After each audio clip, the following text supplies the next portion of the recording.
महाराष्ट्राची दिव्य ज्योती ओवाळू त्यांची आरती, महाराष्ट्राची दिव्य ज्योती ओवाळू त्यांची आरती. नमन माझे सावित्रीस, आज आहे त्यांची जयंती, आज आहे त्यांची जयंती. अध्यक्ष महोदय, पूज्य गुरुजन वर्ग आणि इथं जमलेल्या माझ्या बालमित्रांनो, सर्वांना माझा नमस्कार. माझे नाव प्रांजल आहे. आज 3 जानेवारी क्रांतीज्योती सावित्रीबाई फुले यांची जयंती. सावित्रीबाईंचा जन्म 3 जानेवारी 1831 रोजी सातारा जिल्ह्यातील नायगाव येथे झाला. सावित्रीबाई फुले या महाराष्ट्राच्या पहिल्या महिला शिक्षिका होत्या. त्यांच्या वडिलांचे नाव खंडोजी नेवसे पाटील व आईचे नाव लक्ष्मीबाई असे होते. सावित्रीबाईंचा विवाह वयाच्या 9व्या वर्षी थोर समाज सुधारक ज्योतिबा फुले यांच्याशी झाला.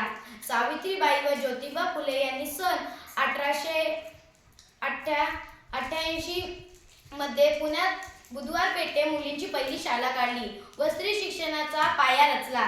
सावित्रीबाईंनी वाईट प्रथांना विरोध केला व गरीब, अनाथ, विधवास आधार दिला. दुर्दैवाने 10 मार्च 1897 रोजी महान समाजसेविका क्रांतीज्योती सावित्रीबाई फुले यांचे निधन झाले. अशा या महान ज्ञानज्योतीस माझे कोटी कोटी प्रणाम. एवढे बोलून मी माझे भाषण संपवते. जय हिंद, जय महाराष्ट्र.